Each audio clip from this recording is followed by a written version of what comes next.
PSC tips and ട്രിക്സിലേക്ക് ഏവർക്കും സ്വാഗതം. വരുന്ന LTC 2024, LGS 2024 എക്സാംസിന് വേണ്ടി തയ്യാറെടുക്കുന്നവർക്കായുള്ള സിലബസ് പ്രകാരമുള്ള ഫ്രീ ക്ലാസ്സുകൾ നമ്മുടെ ചാനലിലൂടെ നൽകി വരികയാണ്. ഒരു ദിവസം 4 ക്ലാസ്സുകളാണ് നമ്മൾ നൽകുന്നത്. കാലത്ത് 10 മണിക്ക് GK ടോപ്പിക്, നമ്മളിപ്പോൾ കോൺസ്റ്റിറ്റ്യൂഷൻ നോക്കിക്കൊണ്ടിരിക്കുന്നു. ദെൻ 3 മണിക്ക് ഇംഗ്ലീഷ്, മാത്സ്, മലയാളം. അത് ഒരാഴ്ച 3 കൂടെ കവറാകുന്ന രീതിയിൽ 2 ദിവസം ഇംഗ്ലീഷ്, 2 ദിവസം മാത്സ്, 2 ദിവസം മലയാളം. ദെൻ രാത്രി 8 മണിക്ക് മുൻവർഷ ചോദ്യങ്ങൾ, അതും ഓരോ ടോപ്പിക് വൈസ് ആയിട്ട് മോക്ക് ടെസ്റ്റ് നിങ്ങൾക്ക് ലൈവായിട്ട് അറ്റൻഡ് ചെയ്യാം. വിത്ത് എക്സ്പ്ലനേഷനും കൂടിയാണ് നമ്മൾ പറയുന്നത്. ദെൻ രാത്രി 10:30 എക്സ്പെക്റ്റഡ് കറണ്ട് അഫയേഴ്സിൻ്റെ ക്ലാസ് ആണ്, അതും ലൈവായിട്ട് തന്നെയാണ്. അപ്പോൾ 2 ലൈവും 2 റെക്കോർഡറും, അങ്ങനെ 4 ക്ലാസ്സുകൾ നമ്മൾ പ്രൊവൈഡ് ചെയ്യുന്നുണ്ട്. അപ്പോൾ മാക്സിമം എല്ലാ ക്ലാസ്സുകളും കണ്ട് പ്രയോജനപ്പെടുത്തുക. ക്ലാസ് കാണാനിരിക്കുമ്പോൾ ഞാൻ എപ്പോഴും പറയുന്നത് പോലെ ഒരു നോട്ട്ബുക്കും പെന്നും കയ്യിൽ വെച്ചിട്ട് വേണം ക്ലാസ് കാണാനായിട്ടിരിക്കാൻ. നോട്ട് തയ്യാറാക്കിയിട്ട് പഠിക്കുക. ഓക്കെ, ഇനി ആദ്യമായിട്ടാണ് നിങ്ങൾ ഈ ക്ലാസ് കാണുന്നത് എന്നുണ്ടെങ്കിൽ നിങ്ങൾ ആദ്യം പോയിട്ട് നമ്മുടെ ടെലിഗ്രാമിൽ ജോയിൻ ചെയ്യുക. താഴെ ഡിസ്ക്രിപ്ഷൻ ബോക്സിലും കമൻറ്റ് ബോക്സിൽ ഫസ്റ്റ് കമൻറ്റായിട്ടും ടെലിഗ്രാമിൻ്റെ ലിങ്ക് കൊടുത്തിട്ടുണ്ട്. അപ്പോൾ ടെലിഗ്രാമിൽ ആദ്യം ജോയിൻ ചെയ്യുക. കാരണം ഓരോ ദിവസവും പഠിക്കേണ്ട ടോപ്പിക്സ് എന്തൊക്കെയാണ് എന്നുള്ളത് കൃത്യമായി ഓർഡറിൽ ക്ലാസ് 1, ക്ലാസ് 2 എന്നുള്ള ഒരു ഓർഡറിൽ നമ്മൾ ടെലിഗ്രാം വഴിയാണ് നിങ്ങൾക്ക് പറഞ്ഞു തരുന്നത്. പഠിക്കേണ്ട കാര്യങ്ങളുടെ ഇൻസ്ട്രക്ഷൻസ്, അതുപോലെ തന്നെ ക്ലാസ് എടുത്തതിന് ശേഷം അഡീഷണലായിട്ട് പഠിക്കേണ്ട പോയിൻറ്റ്സിൻ്റെ PDF, മുൻവർഷ ചോദ്യങ്ങൾ നമ്മൾ മോക്ക് ടെസ്റ്റ് ചെയ്യുന്നതിൻ്റെ PDF, അതെല്ലാം നമ്മൾ പ്രൊവൈഡ് ചെയ്യുന്നത് ടെലിഗ്രാം വഴിയാണ്. സോ ടെലിഗ്രാമിൽ ജോയിൻ ചെയ്ത് തുടക്കം മുതലേ കണ്ട് ക്ലാസ്സുകളൊക്കെ കണ്ട് പഠിക്കാനായിട്ട് ശ്രമിക്കുക. ഓക്കെ, അപ്പോൾ ടെലിഗ്രാമിൽ ജോയിൻ ചെയ്യാം. അപ്പോൾ നമുക്ക് ഇന്നത്തെ ക്ലാസ്സിലോട്ട് കടക്കാം. ഇന്നത്തെ ക്ലാസ് എന്ന് പറയുന്നത് ഇന്ത്യൻ ഭരണഘടനയിൽ നമ്മൾ ഭരണഘടനാ സ്ഥാപനങ്ങളാണ് ഇപ്പോൾ പഠിച്ചുകൊണ്ടിരിക്കുന്നത്. അപ്പോൾ ഓൾറെഡി നമ്മൾ തെരഞ്ഞെടുപ്പ് കമ്മീഷനും ധനകാര്യ കമ്മീഷനും UPSC PSCയെ കുറിച്ചൊക്കെ പഠിച്ചു. ഇന്നത്തെ ക്ലാസ്സിൽ ദേശീയ പട്ടികജാതി കമ്മീഷൻ, ദേശീയ പട്ടികവർഗ കമ്മീഷൻ, ദേശീയ പിന്നാക്ക വിഭാഗ കമ്മീഷൻ, ഇത് 3 നമ്മൾ പഠിക്കാൻ വേണ്ടി പോകുന്നത്. അപ്പം ഞാൻ പറയുന്ന പോലെ ഒരു നോട്ട്ബുക്കും പെന്നും കയ്യിൽ വെച്ചോളൂ. 3 കൂടെ നമ്മൾ സെപ്പറേറ്റ് പഠിക്കുന്നതിന് പകരം അങ്ങനെ പഠിക്കുമ്പോൾ നമുക്ക് കുറച്ചൊരു കൺഫ്യൂഷൻ തോന്നും. അപ്പോൾ അത് 3 കൂടെ നമ്മൾ ഒരുമിച്ച് ഒരു കോളം ആക്കിയിട്ട് നിങ്ങൾക്ക് ഈസി ആയിട്ട് പഠിക്കാനുള്ള ഒരു മെത്തേഡിലാണ് നമ്മൾ പറഞ്ഞു തരുന്നത്. ഓക്കെ, അപ്പോൾ ഇതേപോലെ തന്നെ നിങ്ങളൊരു കോളം വരച്ച് എഴുതി വെക്കുകയാണെങ്കിൽ ഈസി ആയിട്ട് പഠിക്കാൻ പറ്റും. ഓക്കെ, അപ്പോൾ നമുക്ക് ക്ലാസ്സിലോട്ട് കിടക്കാം. അപ്പോൾ നമ്മുടെ ക്ലാസ്സുകളൊക്കെ നിങ്ങൾക്ക് ഇഷ്ടമാവുന്നുണ്ടെങ്കിൽ ഒന്ന് ലൈക്ക് ചെയ്യുക. അതുപോലെ തന്നെ നിങ്ങളുടെ സജഷൻസ് എന്തെങ്കിലും ഉണ്ടെങ്കിൽ താഴെ കമൻറ്റായിട്ട് അറിയിക്കുക. മാക്സിമം നിങ്ങളുടെ ഫ്രണ്ട്സിനൊക്കെ ഒന്ന് വീഡിയോസ് ഷെയർ ചെയ്ത് കൊടുക്കുകയും കൂടെ ചെയ്യാം. ഓക്കെ, അപ്പോൾ നമുക്ക് സ്റ്റാർട്ട് ചെയ്യാം. ദേശീയ പട്ടിക ജാതി കമ്മീഷൻ, ദേശീയ പട്ടിക വർഗ കമ്മീഷൻ, ദേശീയ പിന്നാക്ക വിഭാഗ കമ്മീഷൻ.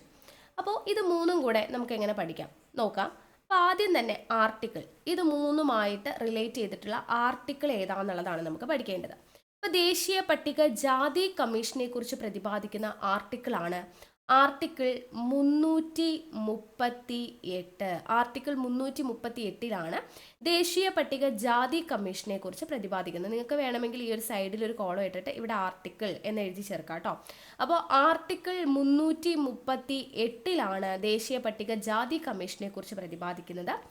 ദേശീയ പട്ടിക വർഗ കമ്മീഷനെ കുറിച്ച് പ്രതിപാദിക്കുന്ന ആർട്ടിക്കിൾ 338A ആണ്. ഈ 338ൻ്റെ കൂടെ ഒരു A ചേർത്താൽ മതി. ഇനി ദേശീയ പിന്നാക്ക വിഭാഗ കമ്മീഷനെ കുറിച്ച് പ്രതിപാദിക്കുന്ന ആർട്ടിക്കിൾ ആണെങ്കിലോ 338B ആണ്. അപ്പോൾ നമ്മൾ ആർട്ടിക്കിൾ പഠിച്ചു കഴിഞ്ഞു. ദേശീയ പട്ടിക ജാതി കമ്മീഷനെ കുറിച്ച് പ്രതിപാദിക്കുന്ന ആർട്ടിക്കിൾ 338. ദേശീയ പട്ടിക വർഗ കമ്മീഷൻ ആണെങ്കിൽ 338A.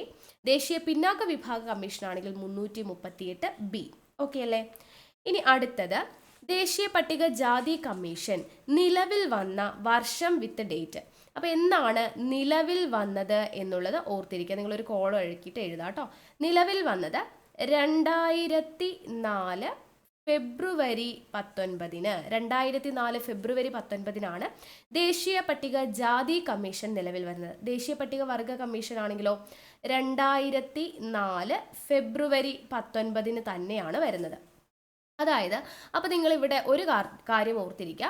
ഈ ദേശീയ പട്ടിക ജാതി കമ്മീഷനും ദേശീയ പട്ടിക വർഗ കമ്മീഷനും മുൻപ് ഒരുമിച്ചായിരുന്നു. രണ്ടും കൂടെ ചേർന്ന് ദേശീയ പട്ടിക ജാതി പട്ടിക വർഗ കമ്മീഷൻ എന്ന് പറഞ്ഞ് ഒരുമിച്ചായിരുന്നു ഉണ്ടായിരുന്നത്. ഓക്കെ, അപ്പോൾ അത് ഒരുമിച്ചായിരുന്ന ഈ 2 കമ്മീഷൻ സെപ്പറേറ്റ് ആയി. ദേശീയ പട്ടിക ജാതി കമ്മീഷൻ എന്നും ദേശീയ പട്ടിക വർഗ കമ്മീഷൻ എന്നും 2ആയിട്ട് സെപ്പറേറ്റഡ് ആയി.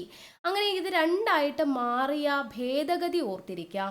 2003 89-ാം ഭേദഗതിയിലൂടെയാണ് ദേശീയ പട്ടിക ജാതി പട്ടിക വർഗ കമ്മീഷൻ എന്ന് പറഞ്ഞ് ഒറ്റ കമ്മീഷൻ ആയിരുന്നത് സെപ്പറേറ്റ് ആയത്. ദേശീയ പട്ടിക ജാതി കമ്മീഷൻ എന്നും ദേശീയ പട്ടിക വർഗ കമ്മീഷൻ എന്നും രണ്ടായിട്ട് ഡിവൈഡ് ചെയ്തത് എപ്പോഴാണ്?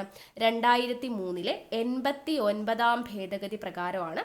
അങ്ങനെ അത് രണ്ടും സെപ്പറേറ്റ് ആയിട്ട് നിലവിൽ വരുന്നത് 2004 ഫെബ്രുവരി 19-നാണ് ദേശീയ പട്ടിക ജാതി കമ്മീഷനും ദേശീയ പട്ടിക വർഗ കമ്മീഷനും നിലവിൽ വരുന്നത്. ക്ലിയർ ആണല്ലോ. ഇനി ദേശീയ പിന്നാക്ക വിഭാഗ കമ്മീഷൻ. ദേശീയ പിന്നാക്ക വിഭാഗ കമ്മീഷൻ നിലവിൽ വരുന്നത് 1993-ലാണ്. 1993 നിലവിൽ വന്നു. പക്ഷേ അത് നിലവിൽ വരുന്ന സമയത്ത് അതൊരു ഭരണഘടനാ സ്ഥാപനമായിരുന്നില്ല. പിന്നീട് ഭരണഘടനാ പദവി ലഭിക്കുകയാണ് ചെയ്തത്. അപ്പോൾ ദേശീയ പിന്നാക്ക വിഭാഗ കമ്മീഷന് ഭരണഘടനാ പദവി ലഭിച്ചത് ഏത് വർഷമാണ്? 2018 102-ാം ഭേദഗതിയിലൂടെയാണ്. അപ്പം അത് ഓർത്തിരിക്കുക. 1993 ദേശീയ പിന്നാക്ക വിഭാഗ കമ്മീഷൻ രൂപം കൊള്ളുന്നത്. പക്ഷെ ആ സമയത്ത് അതൊരു ഭരണഘടനാ സ്ഥാപനമായിരുന്നില്ല. അപ്പോൾ ഭരണഘടനാ പദവി ലഭിച്ചത് എപ്പോഴാണ്? 2018 102-ാം ഭേദഗതിയിലൂടെയാണ്. ഇത്രയും കാര്യങ്ങൾ കിട്ടിയല്ലോ. ഇനി അടുത്തത് ദേശീയ പട്ടിക ജാതി കമ്മീഷനിലെ അംഗങ്ങളെ നിയമിക്കുന്നത് ആര്? ദേശീയ പട്ടിക ജാതി കമ്മീഷനിലെ അംഗങ്ങളെ നിയമിക്കുന്നത് രാഷ്ട്രപതിയാണ്. ആരാണ് നിയമിക്കുന്നത്? രാഷ്ട്രപതി. അപ്പൊ ദേശീയ പട്ടിക വർഗ കമ്മീഷനിലെ അംഗങ്ങളെ നിയമിക്കുന്നതും ആര് തന്നെയാണ്? രാഷ്ട്രപതി തന്നെയാണ്. ദേശീയ പിന്നോക്ക വിഭാഗ കമ്മീഷനിലെ അംഗങ്ങളെ നിയമിക്കുന്നതും ആര് തന്നെയാണ്? രാഷ്ട്രപതി തന്നെയാണ്. ഓക്കെ, ഇപ്പൊ നിയമിക്കുന്നത് ഈ പറയുന്ന 3 കമ്മീഷനിലെയും അംഗങ്ങളെ നിയമിക്കുന്നത് രാഷ്ട്രപതിയാണ്. അതുപോലെ ദേശീയ പട്ടിക ജാതി കമ്മീഷനിലെ അംഗങ്ങളെ നീക്കം ചെയ്യുന്നതും ആരാണ്? രാഷ്ട്രപതിയാണ്. നീക്കം ചെയ്യുന്നതും ആരാ? രാഷ്ട്രപതി. അതേപോലെ തന്നെ ദേശീയ പട്ടിക വർഗ കമ്മീഷനിലെ അംഗങ്ങളെ നീക്കം ചെയ്യുന്നതും രാഷ്ട്രപതി. ദേശീയ പിന്നാക്ക വിഭാഗ കമ്മീഷനിലെ അംഗങ്ങളെ നീക്കം ചെയ്യുന്നതും രാഷ്ട്രപതിയാണ്. ഓക്കെ, ഇനി അടുത്തത് കാലാവധി തീരുമാനിക്കുന്നത്. കാലാവധി, ദേശീയ പട്ടിക ജാതി കമ്മീഷന്റെ കാലാവധി തീരുമാനിക്കുന്നത് ആരാണ് എന്ന് ചോദിച്ചു കഴിഞ്ഞാൽ അതും രാഷ്ട്രപതിയാണ്. രാഷ്ട്രപതിയാണ് കാലാവധി തീരുമാനിക്കുന്നത്. ദേശീയ പട്ടിക വർഗ കമ്മീഷന്റെ കാലാവധി തീരുമാനിക്കുന്നത് രാഷ്ട്രപതിയാണ്. ദേശീയ പിന്നോക്ക വിഭാഗ കമ്മീഷന്റെ കാലാവധി തീരുമാനിക്കുന്നതും രാഷ്ട്രപതിയാണ്. ഓക്കെ, ഇനി അടുത്തത് ഈ പറയുന്ന അംഗങ്ങളുടെ എല്ലാം സേവന വ്യവസ്ഥകൾ തീരുമാനിക്കുന്നതും ആരാണ്? രാഷ്ട്രപതിയാണ്. അതേപോലെ തന്നെ ദേശീയ പട്ടിക വർഗ കമ്മീഷനിലെയും അംഗങ്ങളുടെ സേവന വ്യവസ്ഥകൾ തീരുമാനിക്കുന്നത് രാഷ്ട്രപതിയാണ്. ദേശീയ പിന്നാക്ക വിഭാഗ കമ്മീഷനിലെയും സേവന വ്യവസ്ഥകൾ തീരുമാനിക്കുന്നത് രാഷ്ട്രപതിയാണ്. ഇനി ഇവരെ വാർഷിക റിപ്പോർട്ട് സമർപ്പിക്കണം അല്ലെ. അപ്പൊ ദേശീയ പട്ടിക ജാതി കമ്മീഷൻ വാർഷിക റിപ്പോർട്ട് സമർപ്പിക്കുന്നത് ആർക്കാണ്? അതും രാഷ്ട്രപതിക്കാണ്. ഓക്കെ, ഈ 3 കമ്മീഷനും അവരുടെ വാർഷിക റിപ്പോർട്ടുകൾ സമർപ്പിക്കുന്നത് ആർക്കാണ്? രാഷ്ട്രപതിക്കാണ്. അപ്പൊ ഈസി ആയി നമുക്ക് പഠിക്കാനായിട്ട് അല്ലെ. ദേശീയ പട്ടിക ജാതി കമ്മീഷൻ, ദേശീയ പട്ടിക വർഗ കമ്മീഷൻ, ദേശീയ പിന്നാക്ക വിഭാഗ കമ്മീഷൻ, ഇവയുടെ എല്ലാം അംഗങ്ങളുടെ നിയമനം രാഷ്ട്രപതി, നീക്കം ചെയ്യുന്നത് രാഷ്ട്രപതി, കാലാവധി തീരുമാനിക്കുന്നത് രാഷ്ട്രപതി, സേവന വ്യവസ്ഥകൾ തീരുമാനിക്കുന്നത് രാഷ്ട്രപതി, റിപ്പോർട്ടുകൾ സമർപ്പിക്കുന്നതും രാഷ്ട്രപതിക്ക്. ഓക്കെ, ഇനി അംഗങ്ങൾ, എത്ര അംഗങ്ങളാണ് ഉള്ളത്? ദേശീയ പട്ടിക ജാതി കമ്മീഷനിലെ അംഗങ്ങളുടെ എണ്ണം എന്ന് പറയുന്നത് 5 അംഗങ്ങളാണ് ഉള്ളത്. ഇവിടെയും എത്രയാ? 5 അംഗങ്ങൾ. ഇവിടെയും 5 അംഗങ്ങൾ. ഓക്കെ, 3 കമ്മീഷനിലും 5 അംഗങ്ങളാണുള്ളത്.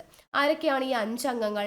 ചെയർമാൻ ഉണ്ടായിരിക്കും, ഒരാൾ ചെയർമാൻ, ദെൻ വൈസ് ചെയർമാൻ ഉണ്ടായിരിക്കും, പ്ലസ് ബാക്കി 3 അംഗങ്ങളും ഉണ്ടായിരിക്കും. ഇങ്ങനെയാണ് 5 പേര് കേട്ടോ. ദേശീയ പട്ടിക വർഗ കമ്മീഷനിലും അങ്ങനെ തന്നെയാണ്. ചെയർമാൻ ഉണ്ടായിരിക്കും, ദെൻ വൈസ് ചെയർമാൻ ഉണ്ടായിരിക്കും, ബാക്കി 3 അംഗങ്ങൾ ഉണ്ടായിരിക്കും. അതേപോലെ ദേശീയ പിന്നാക്ക വിഭാഗ കമ്മീഷനിലും ചെയർമാൻ ഉണ്ടായിരിക്കും, വൈസ് ചെയർമാൻ ഉണ്ടായിരിക്കും, 3 അംഗങ്ങൾ ഉണ്ടായിരിക്കും. ഓക്കെ, അപ്പൊ 5 അംഗങ്ങളാണ് ദേശീയ പട്ടിക ജാതി കമ്മീഷനിലും ദേശീയ പട്ടിക വർഗ കമ്മീഷനിലും ദേശീയ പിന്നോക്ക വിഭാഗ കമ്മീഷനിലും 5 അംഗങ്ങൾ, ഒരു ചെയർപേഴ്സൺ, ഒരു വൈസ് ചെയർപേഴ്സൺ, ദെൻ 3 അംഗങ്ങൾ. അങ്ങനെയാണ് 5 അംഗങ്ങൾ വരുന്നത്. ഓക്കെ അല്ലേ? ഇനി ആസ്ഥാനം, ദേശീയ പട്ടിക ജാതി കമ്മീഷന്റെ ആസ്ഥാനം എവിടെയാണ്? ആസ്ഥാനം? ലോക് നായക് ഭവൻ ന്യൂഡൽഹി. ലോക് നായക് ഭവൻ ന്യൂഡൽഹിയാണ് ദേശീയ പട്ടിക ജാതി കമ്മീഷന്റെ ആസ്ഥാനം. ദേശീയ പട്ടിക വർഗ കമ്മീഷന്റെ ആസ്ഥാനം ചോദിച്ചാലോ, അതും ലോക് നായക് ഭവൻ ന്യൂഡൽഹിയാണ്. ലോക് നായക് ഭവൻ ന്യൂഡൽഹിയാണ് ഇവിടെയും ആസ്ഥാനം. ദേശീയ പിന്നാക്ക വിഭാഗ കമ്മീഷന്റെ ആസ്ഥാനം ചോദിച്ചു കഴിഞ്ഞാൽ അത് ന്യൂഡൽഹി ആണ് എന്നുള്ളത് ഓർത്തിരിക്കുക. ന്യൂഡൽഹി. ഓക്കെ, അപ്പൊ ആസ്ഥാനം എന്ന് പറയുന്നത് ദേശീയ പട്ടിക ജാതി കമ്മീഷന്റെ ആസ്ഥാനം ലോക് നായക് ഭവൻ ന്യൂഡൽഹി. ദേശീയ പട്ടിക വർഗ കമ്മീഷന്റെ ആസ്ഥാനം ലോക് നായക് ഭവൻ ന്യൂഡൽഹി. ദേശീയ പിന്നാക്ക വിഭാഗ കമ്മീഷന്റെ ആസ്ഥാനം ന്യൂഡൽഹി എന്നുള്ളത് ഓർത്തിരിക്കുക. ഇനി നമുക്ക് ചെയർമാനെ കുറിച്ച് നോക്കാം. ഓക്കെ, അപ്പോൾ നമ്മുടെ ദേശീയ പട്ടിക ജാതി കമ്മീഷന്റെ ആദ്യത്തെ ചെയർമാൻ ആര്? ദേശീയ പട്ടിക ജാതി കമ്മീഷന്റെ ആദ്യത്തെ ചെയർമാൻ ആയിരുന്നു സൂരജ് ബാൻ. സൂരജ് ബാൻ. ഓക്കെ, ദേശീയ പട്ടിക ജാതി കമ്മീഷന്റെ ആദ്യത്തെ ചെയർമാൻ സൂരജ് ബാൻ.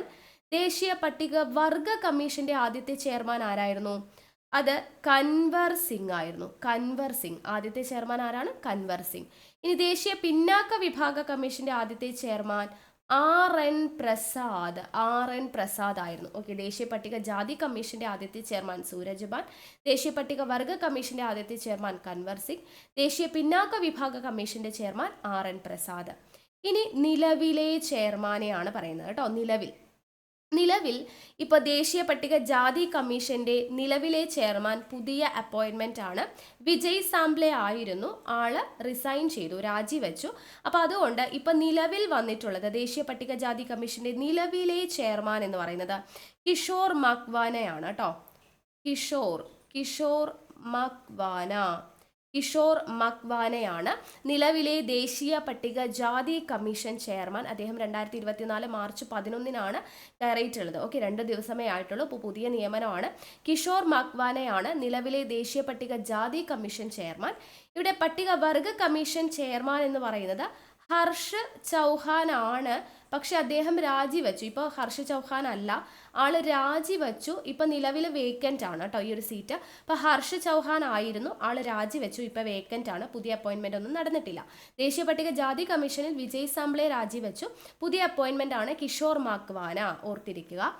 ഇനി പിന്നാക്ക വിഭാഗ കമ്മീഷന്റെ ചെയർമാൻ എന്ന് പറയുന്നത് നിലവിൽ ആരാണ്? ഹൻസ് രാജ് ഗംഗാറാം അഹിർ. ഹൻസ് രാജ് ഗംഗാറാം അഹിർ ആണ് നിലവിലെ ദേശീയ പിന്നാക്ക വിഭാഗ കമ്മീഷൻ ചെയർമാൻ. ഹൻസ് രാജ് ഗംഗാറാം അഹിർ എന്നാണ് പേര്. ഓക്കെ, ഇനി ഇവരുടെ ചുമതല എന്താണ്? ദേശീയ പട്ടിക ജാതി കമ്മീഷന്റെ ചുമതല എന്ന് പറയുന്നത് എന്താ? പട്ടികജാതി വിഭാഗത്തിൽപ്പെടുന്ന ആളുകളുടെ ഭരണഘടനാപരമായ അവകാശങ്ങൾ നേടിയെടുക്കുക, സാമ്പത്തികപരമായിട്ടും അല്ലാതെയുമൊക്കെ അവരുടെ ഉന്നമനത്തിനായിട്ട് പ്രവർത്തിക്കുക. ഇതൊക്കെയാണ് ദേശീയ പട്ടിക ജാതി കമ്മീഷന്റെ ചുമതല എന്ന് പറയുന്നത്. പട്ടികജാതി വിഭാഗത്തിൽപ്പെട്ടവരുടെ അവകാശത്തിന് വേണ്ടി, ഉന്നമനത്തിന് വേണ്ടിയിട്ടൊക്കെ പ്രവർത്തിക്കുക. അങ്ങനെയാണെങ്കിൽ ദേശീയ പട്ടിക വർഗ കമ്മീഷന്റെ ചുമതല എന്തായിരിക്കും? പട്ടിക വർഗ വിഭാഗത്തിൽപ്പെട്ടിട്ടുള്ള ആളുകളുടെ സാമ്പത്തികപരമായിട്ടുള്ള വികസനം, അവരുടെ ഭരണഘടനാപരമായ അവകാശങ്ങൾ കാത്തുസൂക്ഷിക്കുക, അവർക്ക് വേണ്ടി, അവരുടെ ഉന്നമനത്തിന് വേണ്ടി പ്രവർത്തിക്കുക. ഇതൊക്കെയാണ് ദേശീയ പട്ടിക വർഗ കമ്മീഷന്റെ ചുമതല. അങ്ങനെയാണെങ്കിൽ ദേശീയ പിന്നാക്ക വിഭാഗ കമ്മീഷന്റെ ചുമതല എന്താണ് എന്ന് ചോദിച്ചു കഴിഞ്ഞാൽ സാമൂഹികപരമായും വിദ്യാഭ്യാസപരമായും പിന്നോക്കം നിൽക്കുന്ന സാമൂഹികപരമായും വിദ്യാഭ്യാസപരമായും പിന്നോക്കം നിൽക്കുന്ന ജനവിഭാഗങ്ങൾക്ക് വേണ്ടി അവരുടെ അവകാശങ്ങൾ കാത്തുസൂക്ഷിക്കുക, അവരുടെ ഉന്നമനത്തിനായി പ്രവർത്തിക്കുക. ഇതൊക്കെയാണ് ദേശീയ പിന്നാക്ക വിഭാഗ കമ്മീഷന്റെ ചുമതല എന്ന് പറയുന്നത്. ഓക്കെ അല്ലേ?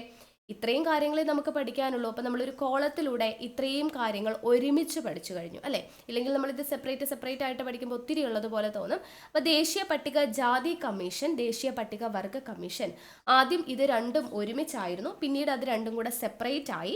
ഏത് ഭേദഗതിയിലൂടെയാ? 2003 89 ഭേദഗതിയിലൂടെയാണ്. അതിനുശേഷം ദേശീയ പട്ടിക ജാതി കമ്മീഷൻ ഉൾപ്പെടുന്ന ആർട്ടിക്കിൾ 338, ദേശീയ പട്ടിക വർഗ കമ്മീഷൻ ഉൾപ്പെടുന്ന ഉൾപ്പെടുന്ന ആർട്ടിക്കിൾ 338A, ദേശീയ പിന്നാക്ക വിഭാഗ കമ്മീഷൻ ഉൾപ്പെടുന്ന ആർട്ടിക്കിൾ 338B. ഇനി ദേശീയ പട്ടിക ജാതി കമ്മീഷൻ നിലവിൽ വരുന്നത് 2004 ഫെബ്രുവരി 19. ദേശീയ പട്ടിക വർഗ കമ്മീഷൻ നിലവിൽ വരുന്നത് 2004 ഫെബ്രുവരി 19. ദേശീയ പിന്നാക്ക വിഭാഗ കമ്മീഷൻ ആണെങ്കിൽ 1993 നിലവിൽ വന്നത്. എന്നാൽ ഭരണഘടനാ പദവി ലഭിച്ചത് എപ്പോഴാ? 2018 102 ഭേദഗതിയിലൂടെ.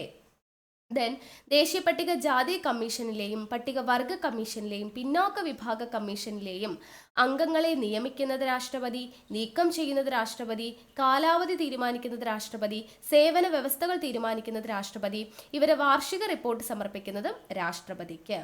ദെൻ അംഗങ്ങൾ ദേശീയ പട്ടിക ജാതി കമ്മീഷനിലും പട്ടിക വർഗ കമ്മീഷനിലും പിന്നോക്ക വിഭാഗ കമ്മീഷനിലും 5 അംഗങ്ങളാണ്.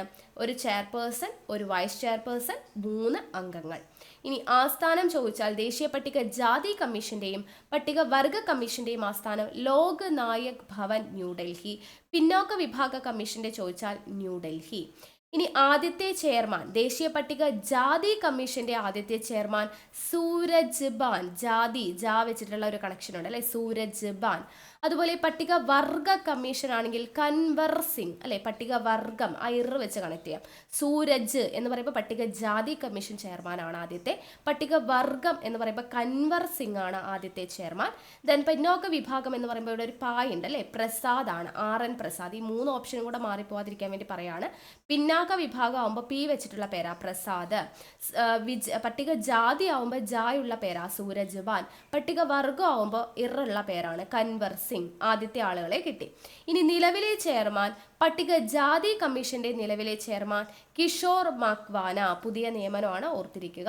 ദെൻ പട്ടിക വർഗം ഹർഷ് ചൗഹാൻ ആയിരുന്നു, അദ്ദേഹം രാജിവെച്ചു, ഇപ്പൊ വേക്കന്റ് ആണ്. ദെൻ പിന്നാക്ക വിഭാഗ കമ്മീഷന്റെ ചെയർമാൻ ഹൻസ്രാജ് ഗംഗാറാം അഹിർ. അപ്പൊ പിന്നാക്ക വിഭാഗമാണ് അല്ലെ. അപ്പൊ പിന്നാക്കം എന്ന് പറയുമ്പോൾ നമ്മുടെ കൈയൊക്കെ നമ്മൾ പിന്നാലെ ഇങ്ങനെ കൈ കെട്ടിയിട്ട് നടക്കത്തില്ലേ, സേതുരാമയ്യർ CBI ഒക്കെ കണ്ടിട്ടില്ലേ, മമ്മൂട്ടി നടക്കുന്ന പോലെ.